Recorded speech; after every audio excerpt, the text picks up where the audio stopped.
Good afternoon, everybody. Today we're going to be doing some small square baling. I started yesterday and we got a total of 770 bales baled out last night. Got pretty tough last night and I put a bit of a wad through here, big lump of the straw, and I blew a shear bolt. So I got to start out by fixing that, and I also got to pull some straw out of the baler because it's just packed in there a little bit too tight to start it up.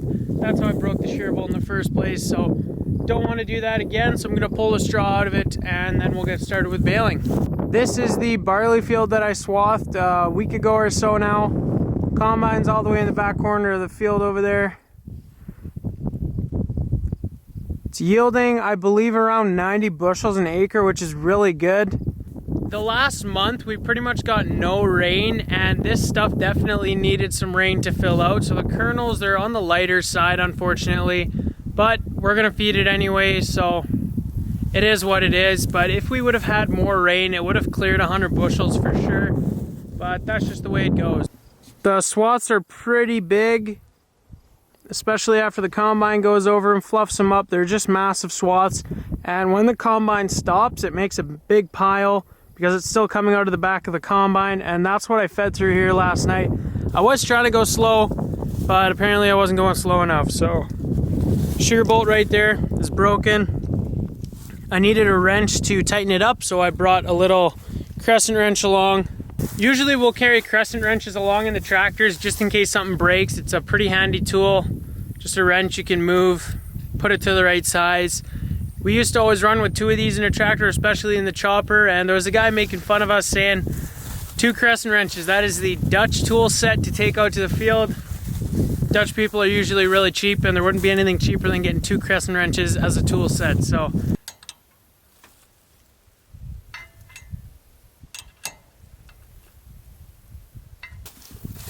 So that's just a safety so that nothing else breaks. That shear bolt will, instead of a shaft in here bending or something, and that broke. So there's a little too much straw in that back plunger area there. So basically the way this thing works, it picks it up in here, pushes it that way, and there's a big plunger in the back there, and it rams it out the back. That's how you see the nice straw bales coming out here all square from the back. So if I spin this flywheel backwards, it'll pull those plungers back. You can see it coming back now. Then I'll be able to reach in there and pull any excess straw out. Very, very, very important that you turn the tractor off. Even turning the PTO off, I wouldn't feel safe sticking my hand in here because this piece of metal slams back, packs the straw in there. And if your hand was in there ever, you could say bye-bye to that. So.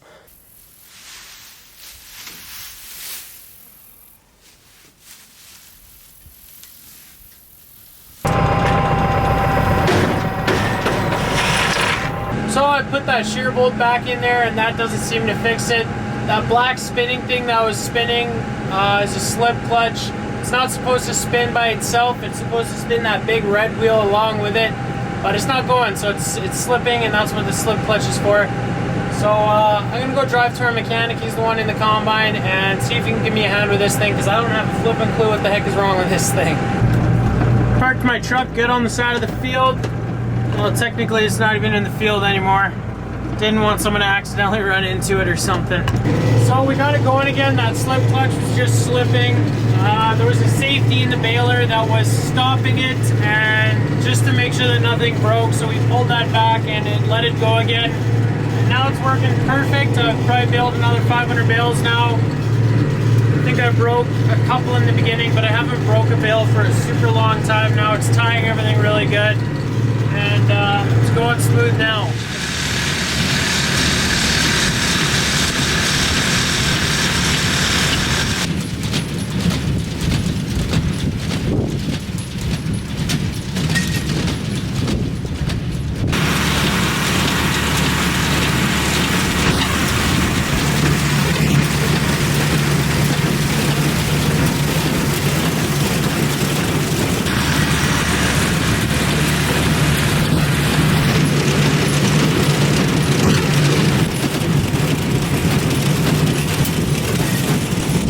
So this is a pretty good example, this swath right here, of what the wind can do.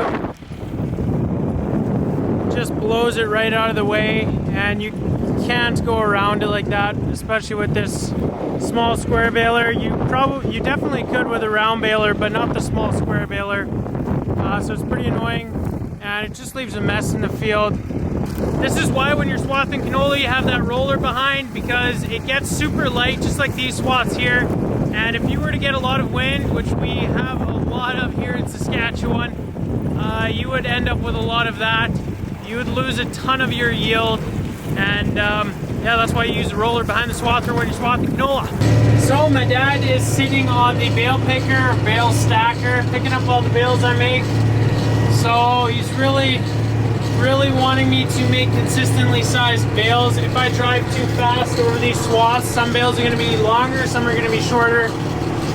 That's just the way this baler works if you're inconsistent with your speeds. So I need to make sure I'm making the right size bale, and basically that's just not driving too fast. So gotta keep an eye on that. And if there's a big heavy wad of straw where the combine stopped and made it all big pile up, I gotta go real slow over that as well. Not only to make consistently sized bales, but it's also pretty easy to plug up this little baler.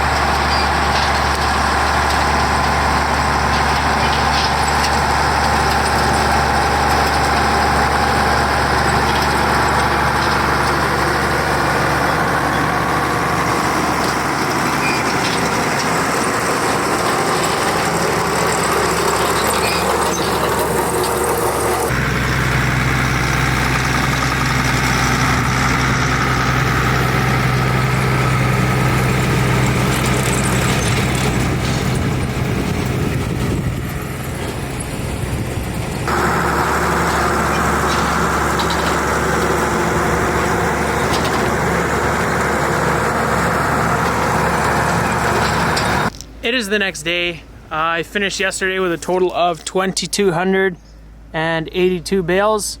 Not too bad. Would have liked to make more. Went pretty slow at the end of the day there. So this morning I'm just maintenancing it. Putting a bunch of string in there, or twine, so that we can go the entire rest of the day without having to do that. Biggest thing that slowed me down yesterday was this thing right here. It's a slip clutch. And it was really weak by the end of yesterday, so I'm gonna have to tighten that up so that I can go gear faster. So in the afternoon I was going gear 2 power shift 1, but towards the end of the day I could only go gear 1 power shift 1, which pretty much cut my speed in half. Because if I went any quicker than gear 1, it would just plug up and quit spinning, and that's where it would start slipping, right at the slip clutch. So it'll help me out a lot. I'll explain the way this tying system works. So the twine is just weaved through those 2 hairpins, or whatever you want to call them, all the way into here. And the inside of these little rolls of twine you can just pull out. They'll pretty much never get tangled. So you just pull them out. And then on the outside there's a solid string. And that's the end of this roll, which you tie to the inside of the next roll. And then you tie the outside of that roll to the inside of the next one, and that's basically how you tie these up. Just a simple knot. This little knot doesn't bugger up the tying system on the baler. It's pretty reliable once you get it set up right. So you're supposed to be able to have a 6-foot bar in the PTO here, and then have to put 150 pounds of pressure on it. But you can literally just turn it by hand with this little 3-foot bar. That's how loose this slip clutch is. Just pulled her in the shop. All we had to do is tighten up a bunch of bolts on the slip clutch there, and now she should be good to go. If you guys look here, the last little bit of swath I did here are bales I made. They're all mini bales like this, and it's because this black thing was sitting out here. When a bale is being made, it slowly ticks up, and then it gets to the top and it shoots back down or whatever, and that's how it meters. It's all gears, how long the bale should be before it spikes through and ties the bale up. So since this was out, it just kept on hammering and hammering and hammering and tying and tying and tying. And you can see all the knots made in here. There's basically string for like every 4 inches of bale. So it just made a ton of super small bales.